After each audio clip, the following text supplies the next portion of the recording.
बच्चों को दुआएं, बड़ों को सलाम। फ़िज़ा है मेरा नाम। आप देख रहे हैं मॉर्निंग विद फ़िज़ा 24 न्यूज़ पर। नाज़रीन, आज प्रोग्राम का आगाज़ करती हूँ एक बड़ी डिफरेंट बात से। मुझे लगता है कुछ ऐसी बातें होती हैं जो आप किसी के मुंह से सुने या कोई कह रहा हो तो आपके दिल में रह जाती है, दिमाग में रह जाती है, और फिर आपका दिल करता है कभी कभी कि आप ऐसी कोई अच्छी बात किसी के भी मुंह से आपने सुनी हो उस पर अमल करते हैं आप, और फिर आपको अच्छे पॉजिटिव जो है चेंजेस जो आपकी लाइफ में, आपकी पर्सनैलिटी में देखना आप खुद शुरू कर देते हैं। एक बात मैं पहले बैठ जाती हूँ, फिर मैं आपको बड़ा समझाती हूँ, क्योंकि जो बात करने जा रही हूँ बड़े सब्र तहम्मुल से मुझे लगता है आपके साथ बात करनी चाहिए। ये जो रिश्ते होते हैं ना, चाहे दोस्ती के हों, चाहे भाई बहन के हों, चाहे आपके मोहब्बत के हों, मैं इन सारे रिश्तों में एक रिश्ता लेके चलती हूँ, जैसे मोहब्बत का रिश्ता। मोहब्बत के रिश्ते में जैसे दो लोग अगर एक दूसरे से प्यार करते हैं, मियाँ बीवी हैं और एक अच्छा रिश्ता है उनका, तो अगर उधर सिर्फ लव का एलिमेंट है ना, तो लव का जो एलिमेंट है ना वो आपका रिश्ता नहीं बचा सकता। मतलब अगर आप देखें कि आपको लगता है कि आपको अपने रिश्ते को बचाने के लिए सिर्फ आप दुआएं कर रहे हैं और आपका रिश्ता बच जाएगा, तो ऐसे मुझे नहीं लगता कि सिर्फ दुआ करने से आपका रिश्ता बचेगा। अगर आप कोई वजीफ़े कर रहे हैं, चिल्ले काट रहे हैं और आपको लगता है कि आपका वो रिश्ता बच जाएगा, तो फिर उससे भी आपका रिश्ता नहीं बचेगा। और अगर आपको लगता है कि आप अपने पार्टनर को बहुत प्यार कर रहे हैं, बहुत ज़्यादा चाह रहे हैं, उससे आपका रिश्ता बच जाएगा, तो उससे भी आपका रिश्ता नहीं बचेगा। अगर आपके पास बहुत दौलत है, पैसा है, और आप पैसा निछावर कर रहे हैं अपने चाहने वाले पे, चाहे जो भी जिससे आप मोहब्बत करते हैं, तो आपको ये बता दूं कि पैसे से भी जो है ना रिश्ता नहीं बचता। ये रिश्ते चलते हैं, रिश्ते बचते हैं इज़्ज़त के साथ, रिस्पेक्ट के साथ। जिस जगह रिस्पेक्ट होगी वहाँ पर वो रिश्ता बड़ा कायम व दायम रहेगा, मज़बूत रहेगा, बड़ा पायदार रिश्ता मैं कहूँगी कि होगा। क्योंकि देखिए, मोहब्बत जब दो लोग करते हैं तो मोहब्बत करते करते एक वक्त आता है बोर भी हो जाते हैं, थक जाते हैं। मोहब्बत कब तक कर लेंगे आप किसी से? वो लव वाला जो एलिमेंट है वो एक टाइम आता है, वो चाम चीज़ें ख़त्म हो जाती हैं। वो जो रिस्पेक्ट वाला एलिमेंट है ना, वो लाइफ टाइम का है, वो प्रोसेस लाइफ टाइम का। जब आपकी रिस्पेक्ट का लेवल बहुत हाई ग्राफ पे हो ना, उसके बाद वो रिश्ता कभी भी ख़राब नहीं हो सकता। तो care, respect, show respect to the partner जिससे आप प्यार करते हैं या करती हैं। तो मुझे लगा कि ये बात आज प्रोग्राम की शुरुआत में अगर हम करेंगे तो कोई सुनेगा तो हो सकता है उसके दिल में ये बात रह जाए। और कोई दो लोग इस रिश्ते में अगर आपस में एक दूसरे की रिस्पेक्ट नहीं कर रहे दिल से, सिर्फ यही दिखा रहे हैं कि नहीं मैं बहुत मोहब्बत करती हूँ, मैं बहुत मोहब्बत करता हूँ, तो वो मोहब्बत से रिश्ता नहीं होगा ना, पेट भरेगा। रिस्पेक्ट कीजिए, फिर देखिए कि किस तरीके से रिश्ते की बचत होती है। एनीवे, प्रोग्राम की तरफ चलते हैं। नाज़रीन, आज हमारे प्रोग्राम में मेरे शो की तरह बहुत कुछ है, और मैं इतनी थैंकफुल हूँ आप लोगों की, आप लोग मेरे शो को इतना पसंद कर रहे हैं। मुझे एक जो बात बहुत अच्छी लगती है वो ये कि लोग मुझे कहते हैं बीइंग अ सेलिब्रिटी, फ़िज़ा ने एक ऐसा शो स्टार्ट किया है जो कि हमारे लिए है। मतलब आपको मैं पहले भी बोल चुकी हूँ कि मैं किसी भी ऐसी चीज़ को तरजीह नहीं दूंगी जो यहाँ पर आएँ और अपना माल बेच के चले जाएं। मैं वो काम उन लोगों को बुलाऊंगी, ऐसे टॉपिक्स, ऐसे कंटेंट यहाँ पर डिस्कस करूँगी जिससे आपकी मदद हो सके, जिससे आपकी रहनुमाई हो सके। ये शो मैं सिर्फ आपके लिए यहाँ पर करने के लिए बैठी हूँ, वरना मेरे पास जो है ना घर पे बहुत अच्छा टाइम है, मेरे पास और भी बहुत काम करने को। मुझे नींद बहुत सुबह सुबह आ रही होती है, मगर उसके बावजूद मैं आपकी मोहब्बत प्यार में यहाँ पर आती हूँ, क्योंकि सारी ज़िंदगी आप हर तरीके का काम कर लेते हैं। कोई एक ऐसा चैनल या कोई एक ऐसा प्लेटफॉर्म या किसी भी जगह पे आपको अगर कोई इस तरीके का स्पेस मिल जाए ना, जहाँ पर जो आप चाहते हैं अपने माशरे के लिए, उनके मसाइल हल करने के लिए, उनके इश्यूज़ पे कोई चीज़ डिस्कस करने के लिए, या कोई भी ऐसे जो सोर्सेज आपके पास हैं जो बाकियों के पास नहीं है, या ऐसे प्लेटफॉर्म, तो वो ज़रूर लोगों तक मुहैया करने चाहिए, उन तक पहुँचाने चाहिए। तो हमने वही काम किया है और आप बहुत पसंद करें, इसके लिए फिर मैं कहूँगी जितना मैं डिज़र्व नहीं करती उतना आप प्यार दे रहे हैं। Thank you so much. तो नाज़रीन, अपने आज के कंटेंट पे चलते हैं कि आज क्या क्या है। आज जो हम यूज़ मोबाइल्स वगैरह ख़रीद रहे होते हैं या नए मोबाइल ख़रीदते हैं या सेल करते हैं अपना यूज़ किया हुआ मोबाइल और इस तरह की चीज़ें, उनमें बहुत सारे कॉन्सिक्वेंसेस होते हैं चीज़ों के बारे में हमें पता नहीं होता, किसी में कुछ डाटा रह जाता है, कभी किसी की जो चीज़ ख़रीद रहे होते हैं उनका पता नहीं होता कि इनके ओरिजिनल ये USB है, लीड है, पता नहीं क्या क्या एंड ऑल दैट, चोरी वाला मोबाइल तो नहीं ख़रीद रहे हम। इस तरह के बहुत से ऐसे मसाइल हैं जिनके बारे में हमें कोई आगाही नहीं होती, मगर आज हम आपको इन सारी चीज़ों की इन्फॉर्मेशन देंगे और जिसके लिए हमने यहाँ पे एक एक्सपर्ट जो है उनको बुलाया। उसके बाद हमारे पास जो है मिसेस खान होंगी जिनसे हम ये पूछेंगे कि ये जो लड़कियाँ हैं, जो बच्चियाँ हैं घर में, उनको हम घर गृहस्थी क्यों नहीं सिखा रहे। एक टाइम था जब हमारी अम्मियाँ हमको घर गृहस्थी सिखाती थी, सिलाई कढ़ाई, बर्तन धोना, दाल चुनना, ये सारी ऐसे वो घर के छोटे छोटे हेल्पिंग वाले काम हैं जो सारी लड़कियों को सिखाती थी, लगा के रखती थी अम्मियाँ। अब क्यों नहीं सिखाते? अब पढ़ाई का ऐसा कौन सा लोड आ गया, जबकि अब तो टेक्नोलॉजी का दौर है, कंप्यूटर का दौर है। अब ऐसा क्या मसला आ गया कि भाई अब ये वाली कहानियाँ बोल देते हैं कि नहीं बच्चे पढ़ रहे हैं, बच्चों पर प्रेशर नहीं देना। इसमें बड़ी प्रेशर दी बात है। तो ये चीज़ों के ऊपर ज़रा बात करेंगे। फिर हमारे पास फ़र्स्ट एड के ऊपर हम बात करेंगे कि घर में अगर आपको चोट लग गई, हाथ जल गया, कोई बच्चा गिर गया, आप गिर गई वॉशरूम में, या कोई गिर गया, या कोई एक्सीडेंट हो गया, कोई ऐसा जो फ़ौरन जिसकी फ़र्स्ट एड करनी है, उसके लिए क्या क्या जो चीज़ें हैं आपके पास ऑन स्पॉट घर पे होनी चाहिए, आपके सामने होनी चाहिए। उसके अलावा हम आज बात करेंगे गाड़ियों की जो AC है ना, उनको किस तरीके से ठीक रखे जा सकते हैं और वो कैसे फ़िट रहते हैं। उसके लिए एक बहुत ही ज़बरदस्त टैलेंटेड पर्सनालिटी टिकटॉकर भी हमने यहाँ पे मधु किए हैं, जो आजकल बहुत वायरल हैं, अच्छा काम करते हैं और सबसे बड़ी बात मेहनत करते हैं, गाड़ियों की AC ठीक करते हैं। तो आज हम उनको बुला के पूछेंगे ये सारी कहानी, एज़ उनकी पर्सनैलिटी भी, और ये भी साथ पूछेंगे कि गाड़ियों के AC को किस तरह से फ़िट रखा जा सकता है। सबसे पहले हम चलते हैं हमारे पहले मेहमान की तरफ, जो कि फ़ारूक भट्ट साहब हैं, और मैं इनको बोलूँगी कि मोबाइल के एक्सपर्ट हैं, मोबाइल की सारी जो कहानियाँ हैं वो बता देंगे। अगर मैं दूसरे अल्फाजों में कहूँ कि मोबाइल की जो है ना सर्जरी इनसे आराम से करवाई जा सकती है, मोबाइल के डॉक्टर हैं।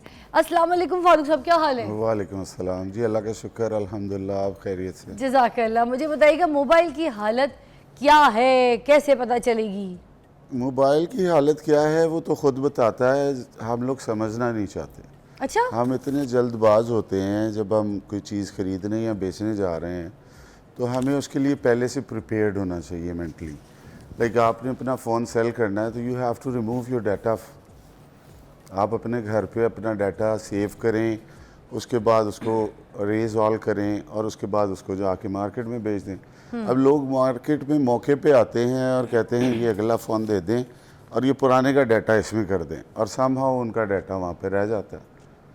अच्छा, और इस तरह से वो फिर डाटा लीकेज और इस तरह के मामला। अच्छा, मैंने देखा मोस्टली लोगों को ना मोबाइल का डाटा डिलीट करना आता भी कोई नहीं है। वो आके ना दुकान वाले को ही बोलते हैं भाई इसका डाटा डिलीट कर दो।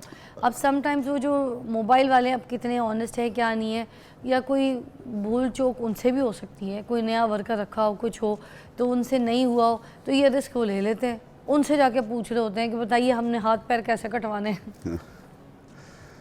समहाउ आप सही कह रही हैं, लेकिन मोस्टली तो आजकल चूँकि इंटरनेट का ज़माना है, सोशल मीडिया का ज़माना है, और लोग जो हैं बड़े अवेयर हैं, मतलब अपनी चीज़ों से कंसर्न भी हैं। अब पहले तो इतना नहीं था कुछ। मुझे 25 साल हो गए इस इंडस्ट्री में काम करते हुए, as vice chairman of east centre, as vice chairman Punjab, chairman Aman committee Gulberg. Amin Wais साहब के ज़माने से मैं CCPO साहब ने मुझे वहाँ पे। अच्छा अच्छा अच्छा अच्छा। तो ये सारी चीज़ें देखते हुए हम रोज़ाना नए नए मामलात और नई नई चीज़ें ऑब्ज़र्व करते हैं। Being a body member of union Hafeez centre खिदमत ग्रुप, हम लोग बहुत सारे सालों से काम भी कर रहे हैं। सबसे पहले आपको याद होगा कि कुछ अर्सा पहले हमारा प्लाज़ा जल गया था। यस तो एग्जैक्टली। हमने अपनी मदद आपके तहत अल्लाह के से मदद मांगते हुए वो सारा उसको सही किया। हमारे प्रेसिडेंट हैं फयाज़ भट्ट साहब, मेरे बड़े भाई भी हैं, मोहसिन भी हैं। पेस भी जल गया था ना? जी, पेस तो अभी तक बर्बादे हाल खंडर पड़ा हुआ बना है, हुआ है उसका तो फ्यूचर नज़र भी कोई नहीं आ रहा जी। ना। तो अल्लाह के फ़ज़ल से हम लोगों ने काम भी किया, मार्केट को भी स्टेबल करने की कोशिश की, एटमॉस्फेयर ऐसा बनाने की कोशिश की कि लोग आएँ तो उनको एक अच्छी फीलिंग मिले, एक ऐसा एनवायरनमेंट मिले जिसमें वो बाइंग सेलिंग करते हुए ज़रा रिलैक्स रहें। अच्छा, ये मोबाइल डाटा डिलीट की भी बात आप कर रहे थे, तो मैं एक जगह ये भी बताना चाहूँगी लोगों को कि जैसे इनको लगता है कि मोबाइल का अगर डाटा इन्होंने डिलीट कर दिया है तो डिलीट नहीं होता, वो रिकवर भी किया जा सकता है। जी, इसके बारे में आप अच्छा जवाब दे सकते हैं, ज़रा बताइए। इसके अंदर कई ऐसे सॉफ्टवेयर्स हैं जिनके अंदर आप अपनी डिलीट की हुई चीज़ें रिट्रीव कर सकते हैं, लेकिन वो उसके लिए मेहनत और पैसे लगते हैं। मतलब वो हर एक बंदे का डाटा रिट्रीव नहीं किया जाता।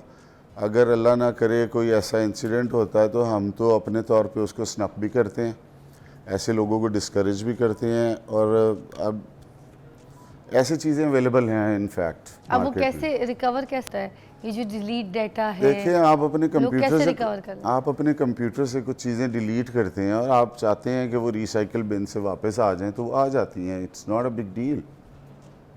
वो आपको उसको अगर उधर रिसाइकिल बिन पे भी जाके डिलीट कर दें तब? यस ऑफ कोर्स, उसके बाद उसका कोई रिकवरी मेथड नहीं है। ओके। फिर कोई बहुत महंगे सॉफ्टवेयर्स नहीं, हैं, नहीं। अगर किसी को वाकई में कुछ नहीं चाहिए। नहीं नहीं नहीं नहीं, एक और तरीके से भी रिकवरी हो जाती है, मैं चाह रही हूँ वो भी आप बताएं। वो क्या है? एक तो वो भी है ना कि गूगल ड्राइव में डाटा अगर सेव हो गया है, ठीक है, उधर भी। मगर खैर मैं आपको एक और तरीका भी मैं चाहूँगी, वो जो एक सीक्रेट तरीका है वो भी आप प्लीज़ डिस्क्लोज़ करें, क्योंकि जिन लोगों को नहीं पता वो यहाँ पर आगाही जो है हमसे हासिल कर लें कि मोबाइल डाटा जो आपको लगता है आप डिलीट करते हैं वो डिलीट नहीं होता। It's on the safe side, safe एक बॉक्स में होता है, सेफ बिन में होता है, और where you can get blackmailed, या फिर आपकी कोई ऐसी पर्सनल पिक्चर्स या आपकी फैमिली की पिक्चर्स या आपकी बहनों की, किसी की भी जो सीक्रेट पिक्चर्स हैं वो बाहर जा सकती हैं, चाहे भाई हो या मेरी बहन हो। तो बी सेफ। मैं आपको बताती हूँ कैसे। Take a break.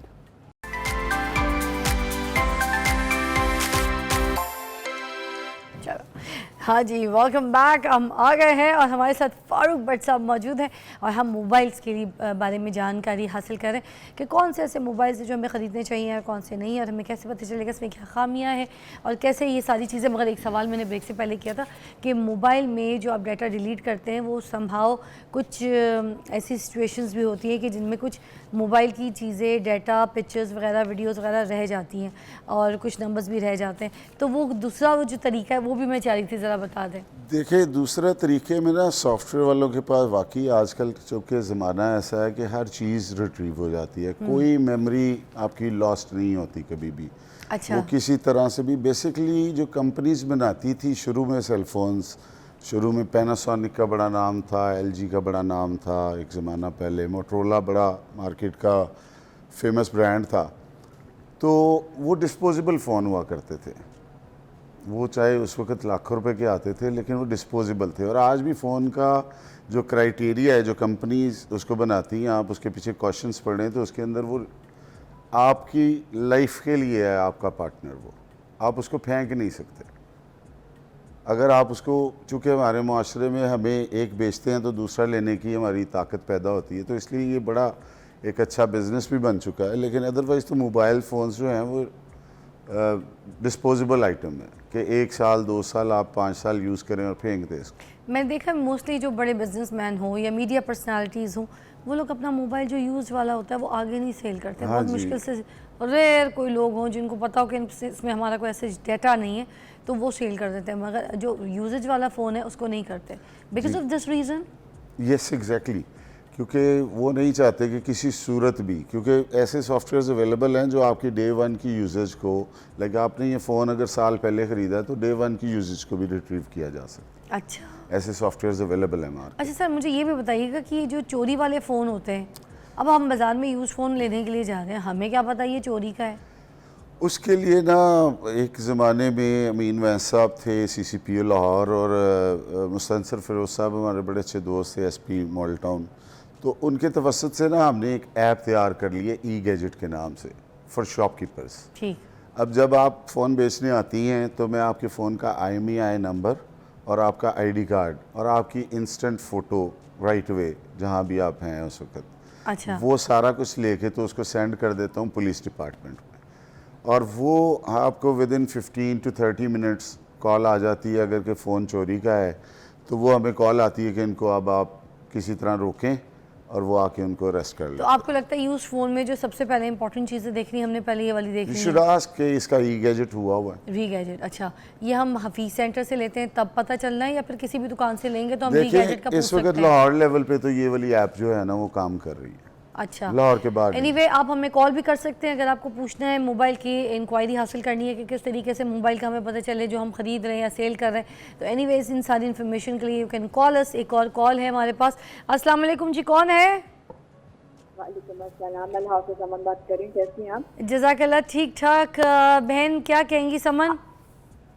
आप मुझे बहुत अच्छी लगती हैं, आपका प्रोग्राम बहुत अच्छा है, मैं बहुत शौक से देखती हूँ। आपके प्रोग्राम से मुझे बहुत ज़्यादा इन्फॉर्मेशन मिलती है। बहुत शुक्रिया। और क्या? मेरी आपसे रिक्वेस्ट है, मुझे ना आपसे स्मार्टफोन का गिफ्ट चाहिए। जी, मुझे आपसे स्मार्टफोन का गिफ्ट चाहिए। ले आपके लिए कॉल है, हाँ। मुझे भी अस्सलाम वालेकुम चाहिए। बहन, ये पाकिस्तान है, ये दुबई नहीं है और मैं कोई बहुत बड़ा टिकटॉकर नहीं हूँ। हाँ, आपको एक अच्छी कंसेशन दूंगा, मैं आप हफीज सेंटर आए तो मैं आपको एक बहुत अच्छी कंसेशन दूंगा। अरे वेरी नाइस। नहीं मुझे अच्छा, फ़ोन के असूल बता दें ख़रीदने के। हमने फ़ोन ख़रीदना है उसके लिए और क्या क्या चीज़ें देख लें। बटन्स कुछ लोगों के ख़राब होते हैं फ़ोन के, पता नहीं चलता। ठीक है, वो जो टच बटन्स होते हैं उसका भी मसला होता है, कुछ कभी स्क्रीन टच का प्रॉब्लम होता है, और क्या क्या इशूज़ होते हैं? सबसे पहले तो आपने खुला या रिपेयर्ड फ़ोन किसी सूरत नहीं लेना। उसके अंदर जो पार्ट्स यूज़ होते हैं या जो चीज़ें यूज़ होती हैं वो कभी कंपनी दोबारा ओरिजिनल नहीं देती, इल्ला कि आपको सेम एक फ़ोन डेड हालत में मिल जाए और उसकी चीज़ें कोई डाल जाएं। अदरवाइज़ जो फ़ोन वंस आप रिपेयर कराते हैं वो रिलायबल बिल्कुल नहीं रहता। अच्छा, और दूसरा, आपने जब भी फ़ोन यूज़ स्पेशली ख़रीदना है तो आपने अपनी रिसीट ज़रूर लेनी है और उसके ऊपर दुकानदार का नाम हो। वो ऐसी कैश मेमो ना हो जो 15-20 रुपए में बुक्स मिल जाती हैं और उसके ऊपर वो लिख के आपको दे दे। अच्छा, और पूरी रसीद बनवा वो के लेनी है रसीद पक्की? आपके पास ज़रूर होनी चाहिए ताकि आप कल को किसी का अगर क्लेम करना चाहें तो क्लेम हो सके। ओके, ठीक है। ये चूँकि हम मार्केट कमेटी का भी हिस्सा हैं तो हम इस तरह की चीज़ें ऑब्ज़र्व करते हैं कि लोग सादी पर्चियों पे लिख के दे देते हैं कि मैंने ये 2 लाख का फ़ोन इनको बेच दिया, लेकिन बाद में अगर कोई उसको पता करना चाहे तो वो किसी को कुछ पता और नहीं। ये मोबाइल की EMI नंबर की जो हालत है वो क्या है? EMI नंबर में जो एप्पल है उसके अंदर किसी तरह की मेल फंक्शनिंग नहीं हो सकती, लेकिन जो एंड्रॉयड है उसके अंदर ये ऑफ कोर्स उसके अंदर प्रोविजंस हैं। अच्छा, यस। तो EMI के बगैर जो फ़ोन्स हैं वो तो यूज़ नहीं किए जा सकते, जैसे आईफोन्स हो गए, एप्पल के फ़ोन हो गए, वो इस तरह से तो यूज़ नहीं किए जा सकते। They should have the EMI first, right? Yes. Okay, एक ब्रेक लेते हैं, ब्रेक के बाद दोबारा ज्वाइन करते हैं आपको। आज हम आपको बता रहे हैं मोबाइल्स के बारे में।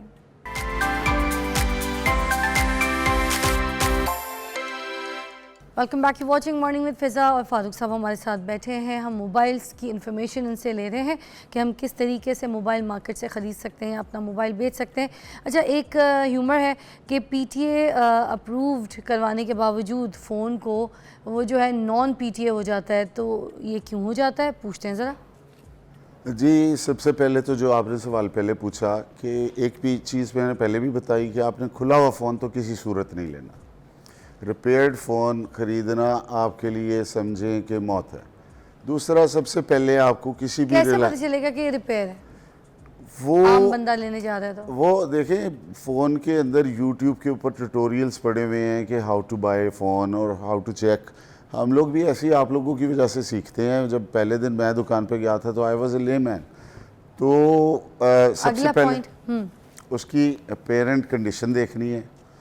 एप्पल जैसे फ़ोनों के अंदर तो बैटरी या LCD या कोई चीज़ चेंज हो तो उसके अंदर एक मैसेज आ जाता है। ठीक है। इसके अलावा जितने एंड्रॉयड हैं उनके अंदर ग्लिचेस हैं अभी, और वक्त के साथ वो भी कम कर रहे हैं। उन्होंने भी अब बैटरी का सिस्टम, बैटरी चेंज है या पैनल चेंज है, ये हमें कैसे पता चलेगा? वो आपको ना मार्केट जाएं तो डेफिनेटली आप ख़वातीन जब मार्केट जाती हैं तो एक दुकान से कपड़ा खरीदती हैं, कभी अब 2-4 दुकानें फिरती हैं, आपको डिस्प्ले नज़र आता है, आपको कंपैरिजन हो जाता है कि यार पहला फ़ोन जो देखा था। फीस सेंटर में मोस्टली ये होता है कि एक दुकान ने अगर कोई रेट लगाया हो तो सामने वाले को भी उसका रेट पता होता है, सारों ने इसी तरह से रेट लगाए नहीं, इट्स नॉट लाइक दैट जी, कि हर बंदे की अपनी इंपोर्ट है या अपनी बाइंग है, लोकल बाइंग कर रहा है, इंपोर्ट कर रहा है या इंटरनेशनल कर रहा है।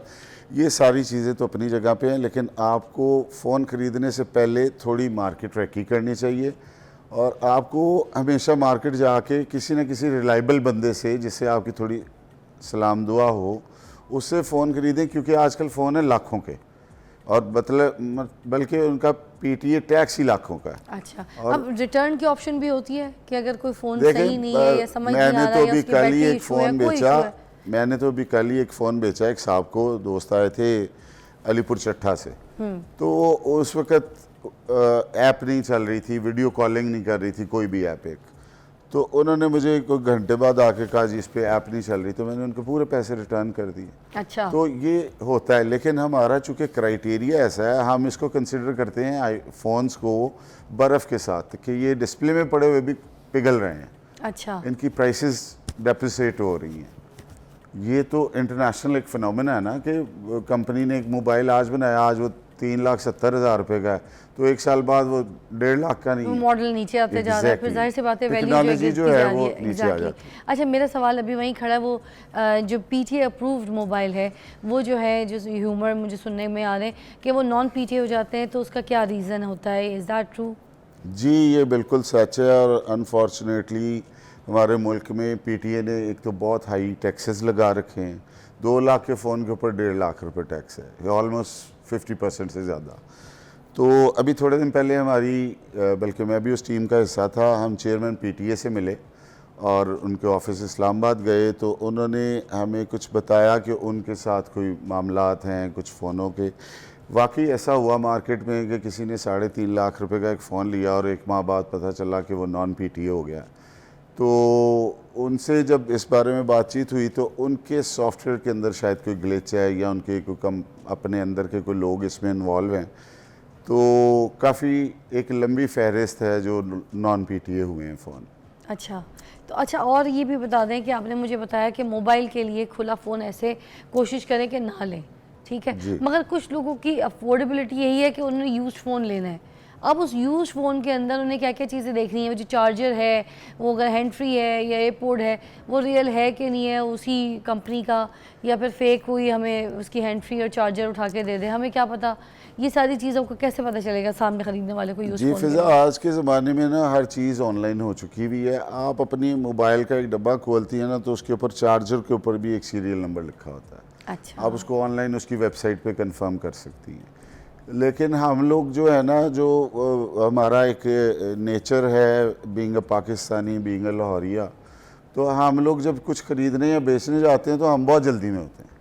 हम हमेशा जब जाते हैं तो हम 11th आवर अपनी चीज़ लेने जाते हैं। हमें कोई एक तरीके से उसको प्लान करके चीज़ें नहीं जाती। प्लान करके चीज़ लेनी चाहिए कि लाइक मैंने अब संडे को फ़लाँ काम करना है।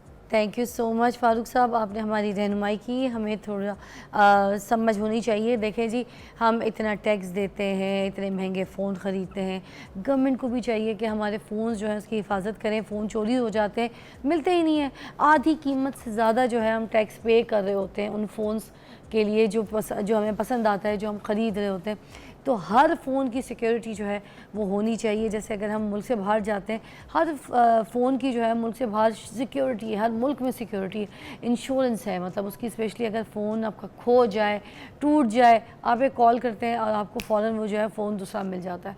तो ऐसा हमारे पास क्यों नहीं है? अगर हम आईफ़ोन लेते हैं या हम कोई महंगा फ़ोन लेते हैं और हमारा फ़ोन चोरी हो जाता है या टूट जाता है, हम कॉल करके उसकी इंश्योरेंस जो है क्यों नहीं हासिल कर सकते?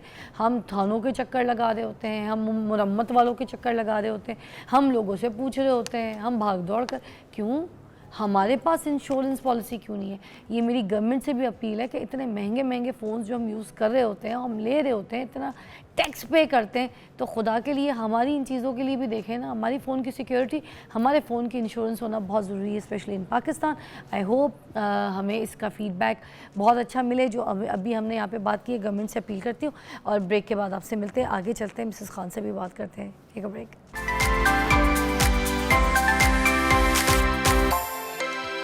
Welcome back, you watching morning with Fiza. और नाज़रीन, फ़र्स्ट एड के ऊपर भी जैसे मैं बात कर रही थी कि आज हम ये जानेंगे कि अगर कोई घर में ऐसा हादसा हो गया, किसी पेशेंट को किसी का हार्ट पंप नहीं हो रहा, या कोई ऐसी सिचुएशंस या कोई चोट लग जाए, फ़ौरन जो एक फ़र्स्ट एड है वो क्या करनी चाहिए, या किसी के हार्ट अटैक का कोई मसला हो जाए, किसी की शुगर बढ़ जाए, किसी का ब्लड प्रेशर हो जाए, या किसी को कट भी लग जाए, कुछ भी हो जाए, तो इन सारी चीज़ों के ऊपर बात करेंगे कि कोई जल गया एकदम से तो क्या फ़र्स्ट एड्स होंगी, घर में ये सारी चीज़ों की सिचुएशंस को कैसे हैंडल कर सकते हैं आप, उसके ऊपर बात करने के लिए जिनको हमने यहाँ पे दावत दी है वो डॉक्टर सईद महमूद साहब हैं और हमारे सामने मौजूद हैं। तो अस्सलाम वालेकुम जी, कैसी तबीयत है आपकी? अल्लाह का शुक्र है, आप सुनाए ठीक है मैम? बहुत बहुत शुक्रिया आपकी तशरीफ़ आवरी का। एक तो आप पहले भी आ चुके हैं जब मेरे मुंह में मक्खी चली गई थी उस वक्त इन्होंने मुझे फ़र्स्ट एड दिया था, शो ख़त्म हो चुका था और मैं जब बाहर गई तो इन्होंने अच्छी तरीके से मेरी पीठ पे पंप किया था, मुझे सांस लाने में मदद की थी, काफ़ी हेल्प आउट किया था। तो ये फ़र्स्ट एड हमें याद था कि हमने इनसे जो है ज़रूर करवाना है ताकि आपको पता चल सके कि क्या क्या चीज़ें बहुत इंपॉर्टेंट होती हैं किसी की जान बचाने के लिए। तो सबसे पहले हम शुरू करते हैं कि अगर किसी का हाथ जल जाए, मोस्टली तवे के ऊपर, पतीले से, किसी गर्म चीज़ से, गर्म सालन से, पानी गर्म गिर गया, चाय गिर गई, हाथ जल जाता है या स्टीम भी लग जाती है प्रेशर कुकर खोलते में, मेरी बहनों को मोस्टली, मेरा भी अभी ये प्रेशर कुकर खोलने की वजह से हाथ जल गया, इधर से भी जल गया, ये मैंने छुपाया हुआ है, ये अब इस तरह से जल गया और ये पूरी स्किन लेके निकलता है। तो क्या करना चाहिए फ़ौरन? जो फर्स्ट एड है कि एक तो स्किन की जो जलन है वो भी कम हो और दाग भी ना रहे। अच्छा, थैंक यू सो मच जी। जिस तरह आपने ये बात की, मैं इसमें कुरानी आयत से शुरू करूँगा कि जिसने एक इंसान की जान बचाई उसने पूरी इंसानियत की जान बेशक। जिस तरह ये आपका शो आपने ये रखा है कि कोई एक भी अगर एक ज़िंदगी बचा लेता है पूरी इंसानियत की जान। बिल्कुल। जो बर्न के रेफरेंस से आपने पहला क्वेश्चन बर्न के रेफरेंस से था, कोई जल जाता है, सबसे इंपॉर्टेंट चीज़ होती है कि आपने सीन सेफ्ड, कि अगर आप उस जगह पे आप प्रेशर कुकर है या कोई जल गया है, फ़ौरन आप उसको पेशेंट को उस जगह से साइड पे हटाएं। नंबर 2, उसमें अगर बर्न है फ़ौरन टैप वाटर के अंदर रखें हाथ, अगर दूध है, कोई केमिकल है, स्टीम है, उससे दूर हट के आपने टैप वाटर के अंदर रखना है और फ़ौरन फर्स्ट एड की तरफ जाना है। टैप वाटर से ये होगा कि जितना भी आपका बर्न का एरिया है, जो केमिकल है जो बर्न कर रहा होगा, उसको वो फ्लश आउट करेगा ताकि आपकी इंजरी जितनी है ना वो मिनिमाइज हो जाएगी। पानी नहीं लगाना, नमक लगाना है, ये लोग कहते हैं, ये क्या मिथ है? नहीं, बिल्कुल भी इस तरह पानी अगर लगाने से वॉश आउट होगा, नमक लगाएंगे तो ऊज आउट और पानी निकलेगा बाहर, जिस्म से बाहर खारिज होगा, जो कि नुकसानदेह हो सकता है। आपने बिल्कुल, मैंने तो ये भी देखा लोग पेस्ट लगा देते हैं कि उससे थोड़ी सी ठंडक सी महसूस होती है। मेंथोल वाला। हाँ, that's a totally wrong thing. आपने बिल्कुल नहीं करना, सिर्फ टैप वाटर, अल्लाह की नेमत। आलू प्याज भी कहते हैं लगा लो, आलू काटो लगा लो, प्याज काटो लगा लो, ये भी कहते हैं। नहीं, ये सारी मिथ हैं, कोई इसमें साबित नहीं है, लेकिन मैं आपको बता रहा हूँ कि इसमें the most important thing is simple water, flush it. जितना आप इसको केमिकल धोएंगे उतना अच्छा रिजल्ट आएगा। साफ कर लें या खुले पानी के नीचे हाथ रख लें? खुले पानी के हाथ रखें। अगर तो कोई ऐसी चीज़ है जिसका केमिकल्स हैं, सम टाइम घर में कोई ऐसी चीज़ पड़ी हुई होती है, कुछ लोगों का बिजनेस होता है, तब आपको थोड़ा सा वॉश आउट करना होता है। आपने फ़र्ज़ करें तेज़ाब गिर गया, बर्न होता है, आपने उसके कपड़े चेंज करने होते हैं, बिकॉज उसमें फ्यूम्स निकल रहे होते हैं जो सांस की नाली में जाके आपको खतरनाक कर सकते हैं। वो तो किसी जगह फेंक दो तो वहाँ से फ्यूम्स निकल रहे होते हैं। बिल्कुल, तो आप वो वॉश भी कर देंगे, लेकिन अगर आपने कपड़े चेंज नहीं किए, बॉडी वॉश नहीं की, वो फ्यूम्स निकलते रहेंगे और सांस की प्रॉब्लम आने के खदशा बहुत ज़्यादा है। यानी अगर कोई मेरी बहन खाना पका रही है, सालन वालन गिर गया, तो हाथ जलने पे फ़ौरन वो पानी के नीचे हाथ रख दे, कोई 1 मिनट 1.5 मिनट साबुन लगा सकते हैं, सोप लगा सकते हैं, हैंड वॉश लगा सकते हैं, कोई चिकनाई चिपकी हो तो बिल्कुल बिल्कुल आप कर सकते हैं। ऐसी कोई चिकनी चीज़ जो कि कंटिन्यूसली ट्रॉमा दे रही है, बर्न कर रही है, आप इसको कोई साबुन के साथ वॉश कर सकते हैं जब तक कि आपको फर्स्ट एड नहीं मिलती। अच्छा, दैट्स अ वेरी इंपॉर्टेंट। थोड़ी देर के बाद वो छाला भी बन जाता है, एक पानी का पूरा बॉल बन जाता है जिसको हम उर्दू में छाले ही कहते हैं, उसको फिर किस तरह से अच्छा किया वो जाए? बर्फ लगा लें क्या उसके ऊपर? अच्छा, छाला जो है ना उसको वैसे ही रहने देना चाहिए। कुछ लोग क्या करते हैं, उसे काट देते हैं, चीज़ें कर देते सुई हैं, से फाड़ देते हैं। बिल्कुल, दिस इज नॉट रिकमेंडेड। अच्छा। उसके अंदर जो छाले के अंदर जो पानी है वो स्टरलाइज है, वो साफ है, अच्छा, क्योंकि वो बॉडी में से है। ठीक है। जब आपने सुई डाली या चीज़ डाली तो उसे इन्फेक्शन अंदर जाने के चांसेस बहुत ज़्यादा हैं। आप उसको रहने देते हैं, अगर ना हो, अगर वो ना कम हो रहा हो तो फिर आपने हॉस्पिटल जाके वो स्टरलाइज तरीके से काटते ताकि उसकी हीलिंग कर सकें। ये घर में फिल्में ना चलाएं। नहीं, बिल्कुल भी नहीं। अच्छा, कुछ लोग तो अम्मियाँ जो होती हैं हमारी घर में बड़ी, वो ये क्या करती है, सुई को गर्म करती हैं, उसके बाद लगाती है, कहती है स्टरलाइज हो गया। तो क्या हो जाती है वो सुई स्टरलाइज? अच्छा, स्टरलाइज उसका भी ख़ास टेम्परेचर के ऊपर जाकर होता है। इट इफेक्ट्स, बट लेकिन वो एक ख़ास टेम्परेचर पे, अगर 100 डिग्री टेम्परेचर पे जाकर आप उसे करेंगे तब जाके वो 101-121 पे जाके तब जाके वो स्टरलाइज होता है, जो कि आम सुई के ऊपर कार्बन तो नहीं जम जाएगा जब हम? बिल्कुल कार्बन जम जाएगा, ब्लैक हो जाएगा, इन्फेक्शन के चांसेस बहुत ज़्यादा हैं, आप ज़ख्म को मज़ीद ख़राब कर देंगे ना कि आप उसको ठीक करें। मतलब फिल्मों को देखकर हम अपने घर पे ये फनकारियाँ ना लगाएं, एक है चीज़ ना? मैं इसमें ऐड करना चाहूँगा जी, जो आपने सवाल, आप ब्रेक के बाद ऐड कर दीजिएगा, तो फिर ये कि अभी हम ऐड को ऐड कर देते हैं। Take a break.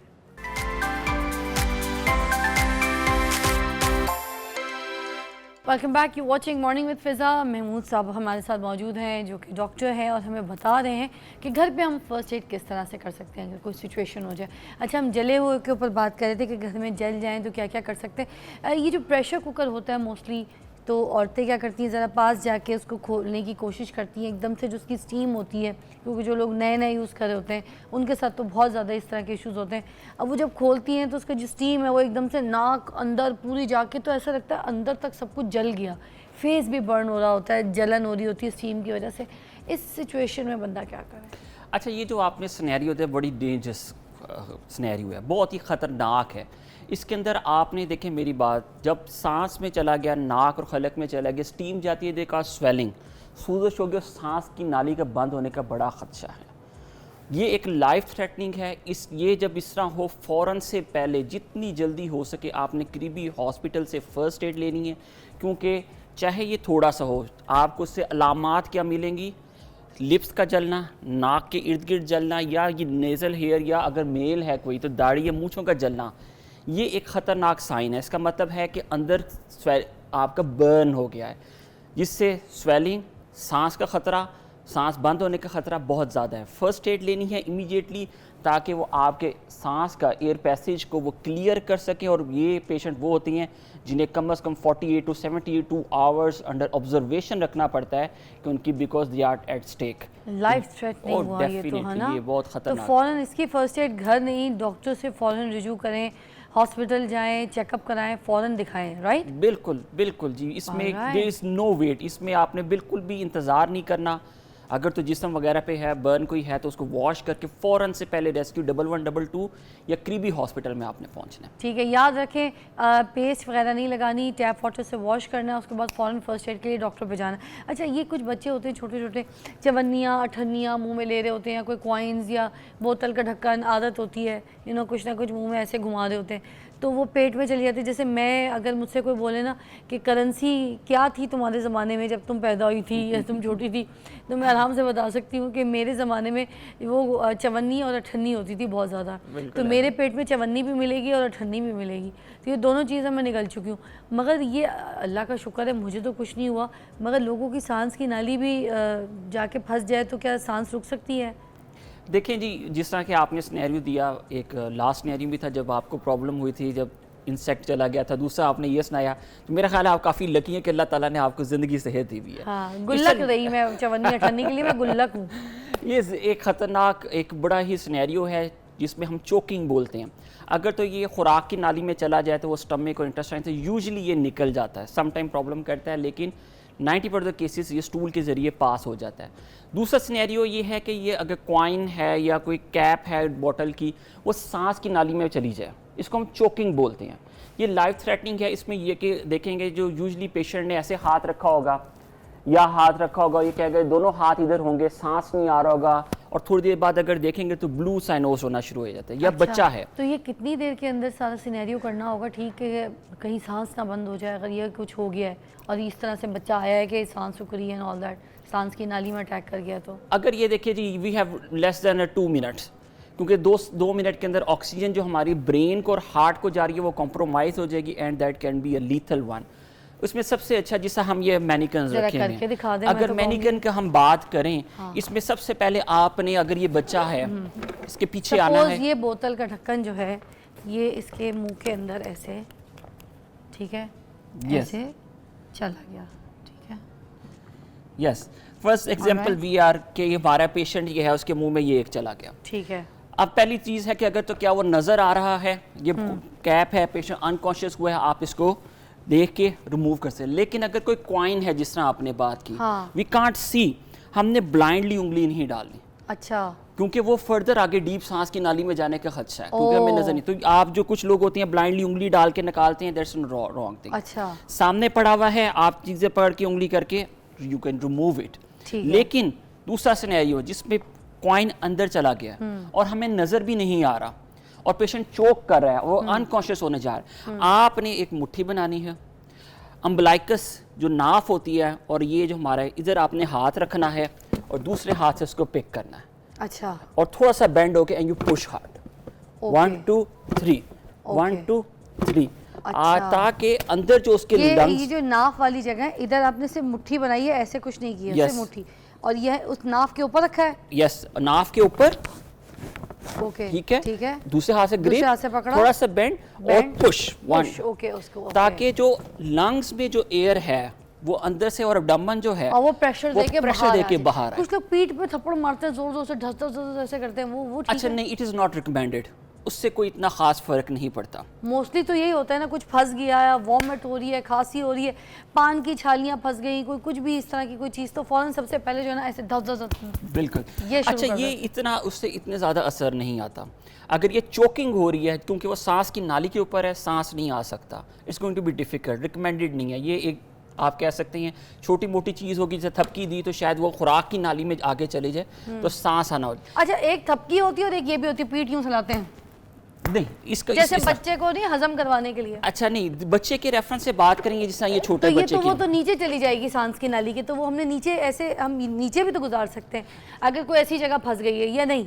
नहीं, सांस की नाली में अगर नीचे चली जाती है फिर उसको वो इस हेमलिक मैनूवर, इसको हम बात करते हैं। अच्छा। ये हेमलिक मैनूवर से नहीं आएगी, फिर ये आपको हॉस्पिटल ले जाके वहाँ पे होगा। लेकिन ये एक फ़ायदा ज़रूर हो सकता मगर है। पूरे सफ़र में, पूरी गाड़ी में, अल्लाह ना करे 2 मिनट के अंदर अगर हॉस्पिटल, बहुत कम टाइम है ना कि बंदा हॉस्पिटल पहुंच सके, तो उस पूरी सिनेरियो में बंदा ट्राई तो करेगा, चाहे माँ या बाप। बिल्कुल तो जी, वो सारे, एक तो आपने ये बताया, दूसरा आपने कहा कि पीठ पे थपकी नहीं देनी और सहलाना नहीं है, जी, राइट? yes। पीठ वाला काम नहीं करना। पीठ वाला काम पीडियाट्रिक्स में है, अच्छा, जिस तरह वो बच्चे कैसे? करते हैं। लाइक ये बच्चा है, ठीक है, आपने दिया से चोक होगी, आपने है। देखा होश में नहीं है, आप नहीं सांस ले रहा, आप पल्स चेक कर सकते हैं। इसके अंदर ये है कि आपने यू सिटिंग पोजीशन के अंदर बैठना है, ऐसे हाथ रखना है, थोड़ा सा पाँव पे रख के थोड़ा सा डाउन, एंड इस 2 स्कैपुला के दरमियान 1 2 3 4 5 5 दफ़ा करना है, अच्छा, ताकि वो स्पिट आउट कर सके। मतलब डॉक्टर साहब आपने जो प्रेशर है वो ऐसे रखा है यस, हाथ का? ताकि लंग्स प्रेशर हो और वो नीचे की तरफ खुलक से बाहर निकले। ओके, और फिर दोबारा आपने इसको चेंज कर देना 5 दफ़ा करने के बाद। ओके, लाइक अगर हमने किया 2 उंगलियों के साथ, ठीक है, इधर हाथ रखना है मैदे की nipples जगह पे? मैदे से ऊपर थोड़ा सा, जो हार्ड बोन है, ठीक है, प्रेशर 1 2 2 3 3 4 5। 5 मैं करूं यस, ये? अब ये पहले वो करना है, उसके बाद, ठीक है, पहले तो आपने कहा ऐसे? कि हमने ये बच्चे को पहले ये ऐसे किया, थोड़ा सा, हाँ जी, ठीक है, उसके मुंह के आगे मगर सांस हाथ- वाली जगह हाथ छोड़नी, छोड़नी, ठीक है, ताकि नहीं। अच्छा, उसके बाद ये वाली जगह को 1 2 3 4 5 बिल्कुल ठीक है, और इतने ही प्रेशर से, यस बिल्कुल। ठीक है। उसके बाद हमने सीधा किया, बिल्कुल। और सीधा करके उसके बाद ये जो नाव से ऊपर, मैदे से थोड़ी सेंटर में ऊपर। ऊपर जाके 2 उंगली से हैं, यस, प्रेशर 1 ओके, 1 2 3 4 5 बस 6 5, बस हाथ ऐसे ही रखना है। 1 अच्छा, ऊपर 2 से नहीं मारना, ठीक 3 है, मैंने गलत किया, देखें, सीख लें दोबारा। ये 1 2 3 4 कितने कोई 5 5 दफ़ा करना है, तो 5 अच्छा। दफ़ा आपने सीधा करके 5 दफ़ा। 90% ऑफ द केसेस के अंदर जो अगर कोई कॉइन या कोई चीज़ होगी वो निकल आती है। अच्छा, इन केस आपने ये सारी मेहनत की, नहीं हुआ, हाँ, और फिर भी आप देखते हैं कि जी पेशेंट बच्चा जो है साइनोज हो गया या नीला हो गया और दिल की धड़कन कम हो रही है, हाँ। फिर हमें CPR स्टार्ट करना पड़ता है, जो हम बात करते हैं कार्डियो पल्मोनरी रिससिटेशन। उसमें भी हम यही करेंगे जिससे आप कर रही थी, इधर रख के, लेकिन हम इसको 15 टाइम करेंगे।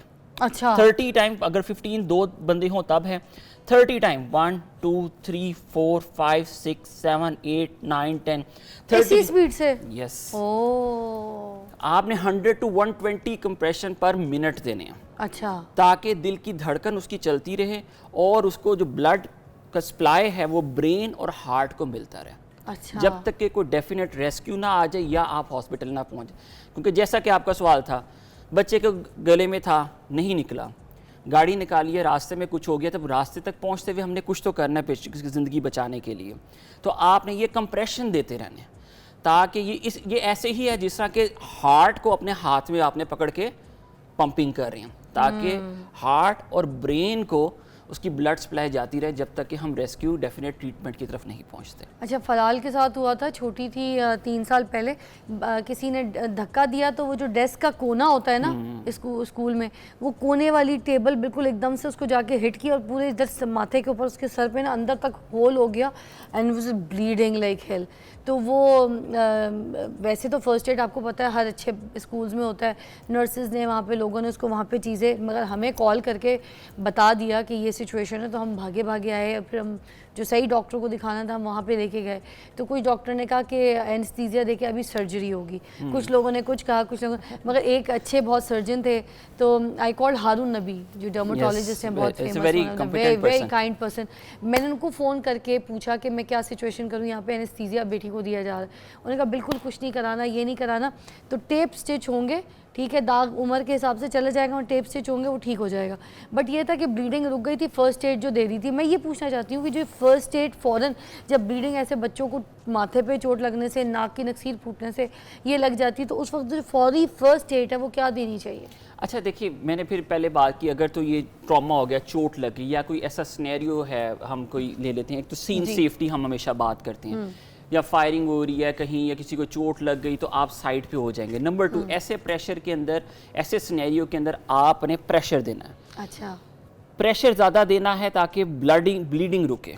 अच्छा, सुने गौर से, अगर सर से चोट लगी है, ब्लीडिंग हो रही है, तो उधर प्रेशर देना है। यस, सबसे इंपॉर्टेंट चीज़ प्रेशर दे के रखना है कि आपकी ब्लड सप्लाई जो है ना वहाँ पे जो उसको वूंड से निकल रही है वो स्टॉप हो जाए। अच्छा, कम अज कम कपड़ा रख के, टिश्यू रख के भी दबा सकते हैं? दबा के जोर से दबाना है। अच्छा, ये हाईली वास्कुलर एरिया है, ठीक है, ये इसकी बहुत हेड एंड नेक की सप्लाई बहुत ज्यादा है, तो इसलिए ज्यादा छोटी चोट भी लगती है। आप देखें ब्लीडिंग काफी देर चेहरे पे यूं फैल जाता है खून तो से। आपने एक तो पहली चीज दबा के रखनी है। फिर हमने, अगर नहीं होता, आपने आइस, बर्फ की टकोर किसी कपड़े में डाल के डायरेक्ट नहीं कभी लगाते, अच्छा, कपड़े में डाल के या टिश्यू में डाल के आपने लगाना है, क्योंकि उससे शरीयानें सुकड़ जाती हैं, ब्लड सप्लाई कम अच्छा, होगी। ये जो कागज जलाते हैं, अखबार जलाते हैं और जलाने के बाद उसको लगाते हैं, उससे वो खून रुक जाता है, ये कैसे होता है? नहीं, बिल्कुल भी रिकमेंडेड नहीं है। इन्फेक्शन हो जाती है, कार्बन है, स्कार बन जाएगा और इन्फेक्शन के वूंड होने के बिल्कुल चांसेस हैं। अच्छा, CPR बता दे, टाइम हमारा खत्म हो गया, CPR बता दें। अच्छा, CPR का जिसका अभी मैं इसी की सिनेरियो दे देता हूँ। चोकिंग हुई, पेशेंट को हमने कॉइन निकालने के लिए किया, वो चोकिंग की, लेकिन वो पेशेंट नहीं निकला और वो कोलैप्स कर गया। ठीक है, कोलैप्स कर गया तो उसमें हमने सबसे पहले देखना क्या वाकई वो कोलैप्स किया। सीन सेफ्टी देखिए, आप इधर शरीयान चेक करेंगे, क्या वो आ रही है, उसकी पल्स आ रही है, ब्रेन को सप्लाई जा रही है कि नहीं जा रही। ठीक है, आप कॉल फॉर हेल्प करेंगे, चाहे वो आप रेस्क्यू 1112 को बुला लें, अपने असिस्टेंट को बुला लें। 2 निपल्स के दरमियान आपने ये हथेली लेफ्ट हैंड वाली सीधी ऐसे रखनी है, ठीक है, इसको ग्रिप करनी है, ऊपर आना है, और ये जो हार्ड बोन होती है, जो ब्रेस्ट बोन, कोनिया किस तरह रखनी है? इट शुड बी स्ट्रेट, अच्छा, स्ट्रेट, लाइक ये, ठीक है, और आप दबाएंगे 1 2 3 4 5 6। मूवमेंट आपकी एट द बैक होगी। अच्छा, पूरा प्रेशर देंगे ताकि ये बोन और पीछे वर्टिब्रा के दरमियान, आपका जो प्रेशर है वो ये कंधों से हो रहा है। Yes, look at this again, मैं देख लूं एक बार? 1 2 3 4। ठीक है, एक बार मैं देख आपके राइट साइड पे है, यहाँ पे ये, ओके, हाथ इधर, हाथ ऐसे, यस, 1 2 3 4 5 6 7 8 9 10, इस तरह। यस, इसको हमने 1 मिनट में कितनी दफा हो जाएगा? 1 मिनट में हमने 100 से 120 टाइम करना है, ताकि जो ब्लड सप्लाई है, मतलब 1 सेकंड में 2 दफा, या आप ये कह सकते हैं। ओके, ठीक है, ताकि 30 दफा हमने ये कंप्रेशन देना है, ठीक है, और 2 ब्रेथ, ओके, 30 × 2, ताकि हम उसको सांस भी देते रहें। तो ये बड़ी इंपॉर्टेंट चीज अच्छा, है। और वो जो ब्रेथ देना है वो सांस पहले अपने मुंह में भरनी है। Yes, like I give you an example. दोबारा हमने इसको कंप्रेशन दी, हाथ मैंने 2 निपल्स के लाइन हार्ड बोन पे रखा। कार्बन डाइऑक्साइड तो नहीं चली जाएगी जब हम मुंह में हवा देंगे? 1 2 3 4, ये 30 टाइम करके नोज पिंच करेंगे, अच्छा, थोड़ा सा हेड लिफ्ट, ताकि वो एयर जो आप करेंगे वो बाहर ना आए। अच्छा, ओपन करके बस ऐसे? यस, फूके मारेंगे? फूंक, लिप्स पे लिप्स रख के फूंक मारेंगे। एक बार करके दिखा देना हमें। ये देखिए, जस्ट नाइट्स पिंच किया, ओके, आप ये देखिए ये राइज कर रहा है। अगेन देखिए, ओके। जो आपका सवाल था, कार्बन डाइऑक्साइड बिल्कुल होती है जब हम एक्सहेल करेंगे, लेकिन इसके अंदर ऑक्सीजन की क्वांटिटी भी काफ़ी होती है जो कि उस मरीज़ के लिए सफिशेंट है कि वो ज़िंदा रहे। हाँ, जब तक डेफिनेट नहीं आती, आपने ज़िंदगी बचानी है एट ठीक एनी है। Cost. Thank you so much, बहुत अच्छा शो था आपके साथ आज, बहुत इन्फॉर्मेशन मिली, बहुत बहुत शुक्रिया। एक ब्रेक लेंगे, ब्रेक के बाद आपको दोबारा ज्वाइन करते हैं। प्लीज़ अपना ख्याल रखिए, ये सारी चीज़ें ज़रूर।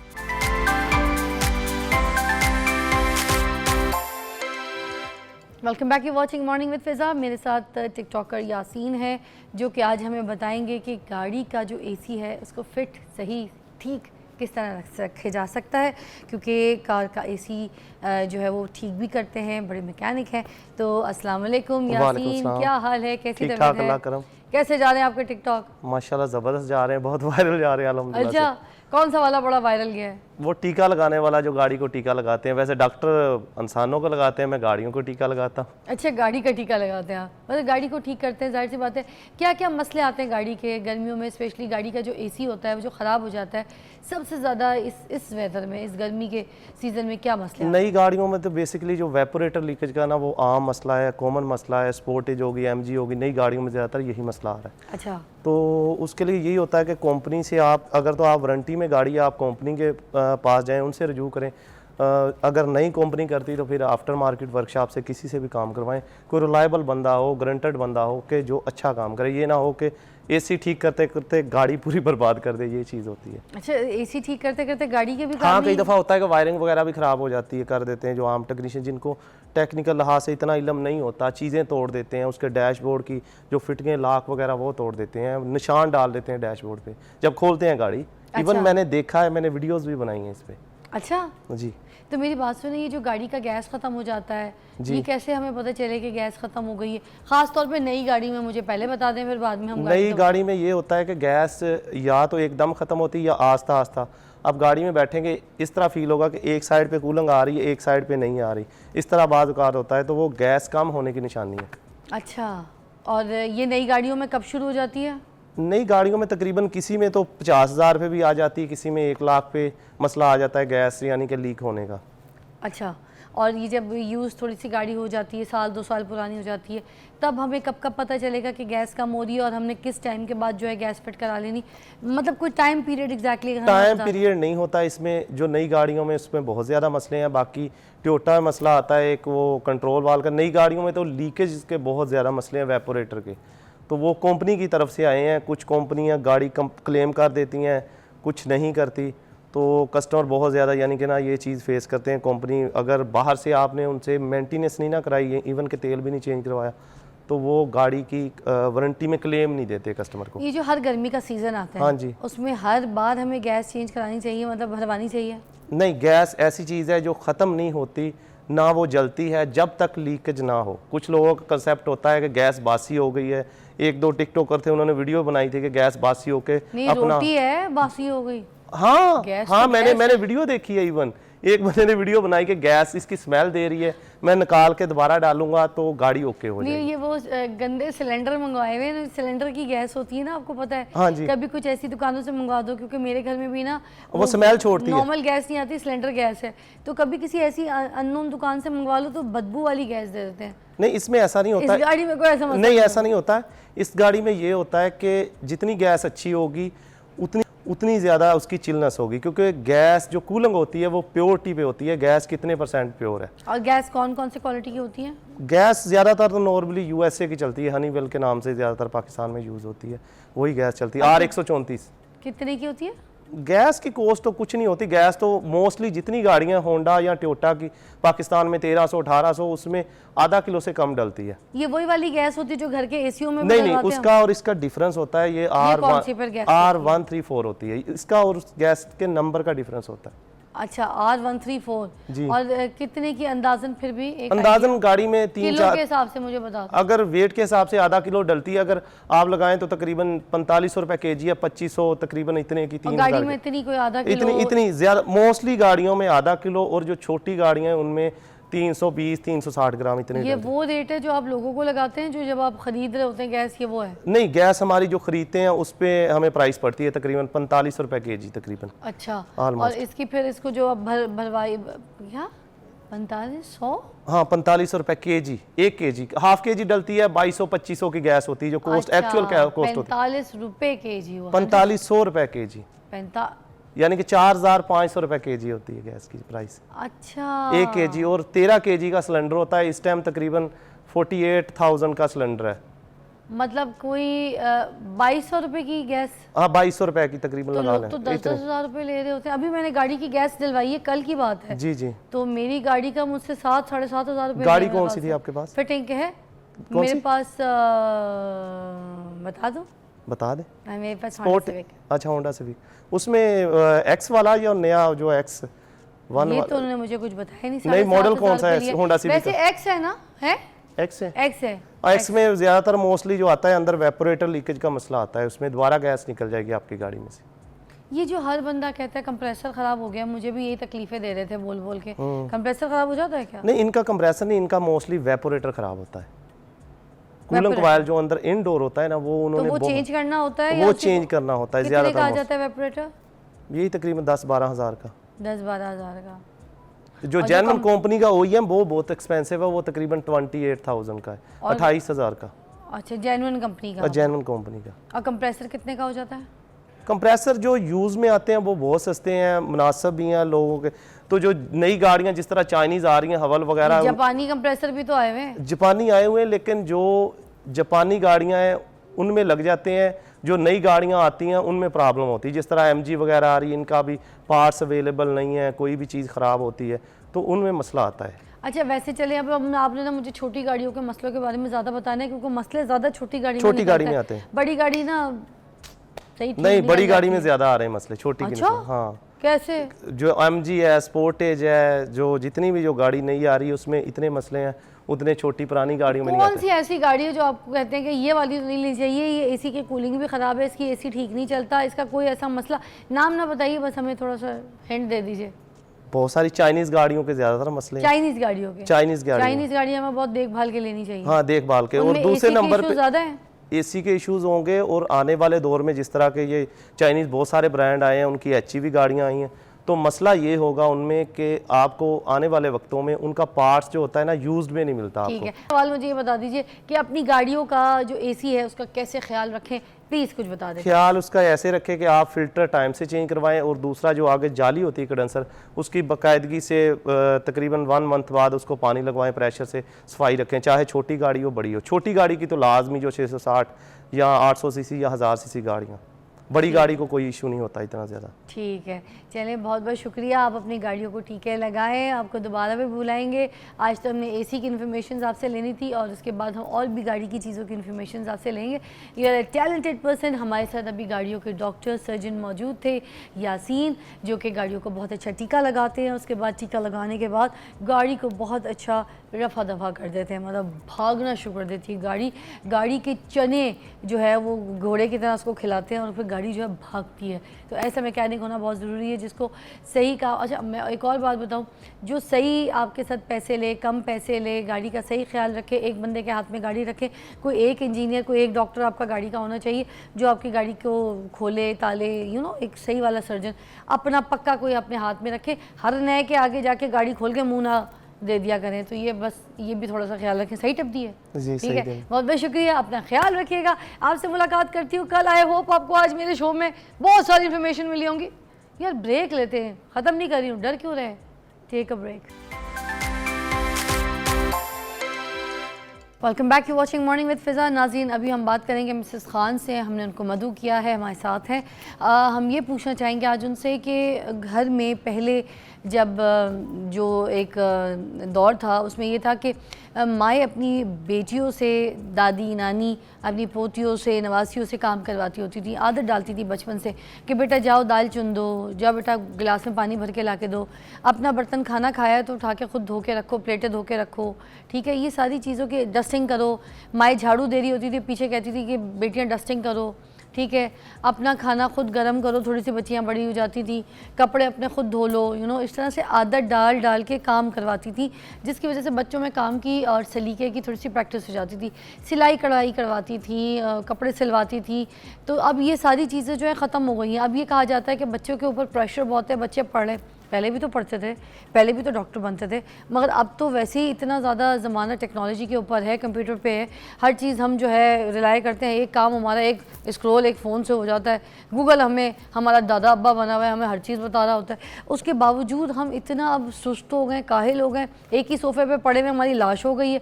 तो ये सारी चीज़ों के हम बारे में बात करेंगे मिसेस खान से कि अब हम बच्चों को, लड़कियों को सलीका क्यों नहीं सिखाते, काम क्यों नहीं सिखाते। अस्सलाम वालेकुम। वालेकुम अस्सलाम। तुम्हारी बातें सुनकर मुझे बड़ी खुशी हुई, क्योंकि हमारे साथ ऐसा ही होता था जी। हम सारे घर के काम भी करते थे, पढ़ते भी थे, सिलाइयाँ भी करते थे, और मैं 13 साल की उम्र में अपने शलवार कमीज खुद सी लेती थी। क्या बात है। एको हो रहा है, एको बहुत हो रहा है, एको हो अच्छा रहा है। एको हो रहा है, मगर मुझे आपकी आवाज़ वैसे क्लियर आ रही है, आपको आ रही है? अच्छा, बिल्कुल आ रही है। हमारी माँ यही कहती थी कि अच्छा चलो ये उठो, उसी वक्त उठते थे हम लोग। अब तो बच्चे यूं करते हैं, हाय अभी ठहर जाए, मैं ज़रा ये देख लूँ, मैं ज़रा ये कर लूँ, और तब वो उठते थे। 5 मिनट तक तो वो उठने में लगाते हैं बच्चे। हम लोग तो फ़ौरन एक आवाज़ में उठते थे। गिलास ज़रा सा गंदा होता था तब पूरे गिलास धुलवाती थी, ज़रा सी चीज़ ख़राब हो जाती थी उसको 10 दफ़ा धुलवाती थी। यूनिफॉर्म हम खुद धोते थे, छोटे छोटे थे हम, अपने यूनिफॉर्म खुद धोते थे, खुद स्टार्च करते थे, स्टार्च बनाते थे, अपने यूनिफॉर्म इतने अच्छी तरह प्रेस करते थे, अपने शूज़ पॉलिश करके रात को रखा करते थे। आजकल के बच्चे माओ को कहते हैं या किसी इधर उधर नौकरानी को कहते हैं, नहीं, दैट वॉज आवर रिस्पॉन्सिबिलिटी कि हम ये काम अपना खुद करें। तो आज क्यों नहीं करते हम ये मिसेस खान, आज क्यों हम पीछे रह गए हैं? आज क्यों नहीं ये सब काम हमसे हो रहे होते? ये सारे जो आज के दौर के बच्चे हैं, ये इनसे क्यों नहीं होता इतनी काहिली? अच्छा, आज की माएँ ढीली हो गई हुई हैं। माएँ और माँ बाप दोनों ढीले हो गए हुए। बाप आएगा प्यार करता हुआ, हाय मेरी जान, हाय मैं ये लाया हूँ, हाय मैं वो लाया हूँ तुम्हारे लिए। बच्चे आते ही फरमाइश करेंगे कि पापा हमने आपको वो कहा था, ये नहीं कि आपने क्या काम किया, काम करोगे तब कोई चीज़ मिलेगी। नहीं, वो पहले से ही चीज़ें लेकर खा पी लेंगे या रख लेंगे। पहले उनसे काम करवाया जाता था, फिर उनको कोई चीज़ दी जाती थी। अब माएँ सख्त नहीं रहेंगी, माँओं में वो वैल्यूज़ नहीं, माएँ बिल्कुल लेथार्जिक हो गई हैं, उनको भी हर वक्त मोबाइल चाहिए और वो भी हर वक्त मोबाइल देखती रहती है। मिसेस खान एक ब्रेक लेनी है, ब्रेक से जब वापस आऊँगी तो आपने ये वाली बात पे ज़रा अपनी राय शामिल करनी है कि जो आज ये औरत मार्च शुरू हो गई है कि भाई मुझसे ये काम नहीं हो रहा, मेरी मर्ज़ी है, मैं काम नहीं करूँगी, मैं शादी करके गई हूँ, ये मेरी रिस्पॉन्सिबिलिटी नहीं है, मैं खाना बना कर नहीं दूँगी, मैंने डस्टिंग क्यों करनी है, मैंने क्यों सफाई, इस पर बात करनी है। आप हमारा साथ दीजिएगा।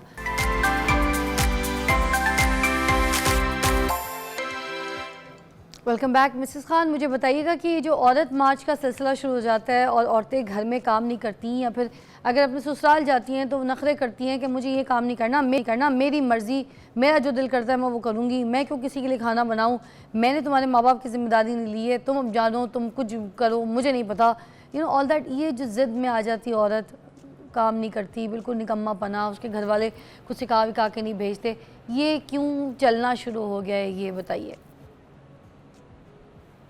ये देखें, सारा कसूर माँ बाप का है, सब कसूर। देखिए, जब हम बच्चे होते थे तो हमारी अम्मा कहती थी, अच्छा अब तुम ये नहीं ना करोगी, आगे चल के बेटा ये सब कुछ करना पड़ेगा। ये हमारे दिमागों में बचपन से डाला जाता था। जैसे मैं कहती थी मैं प्याज काटूंगी, मेरे हाथों में से स्मेल रहेगी रात तक, शाम तक, तो मेरी अम्मी कहती थी माँ के घर तो ऐश कर रही हो ना, माँ के घर मर्जी कर रही हो, लेकिन आगे चल के तो नहीं मर्जी होगी, शौहर के लिए, बच्चों के लिए बनाना पड़ेगा। जब आप शौहर के लिए, बच्चों के लिए बनाएंगी तो सास ससुर को माइनस कर देंगी क्या?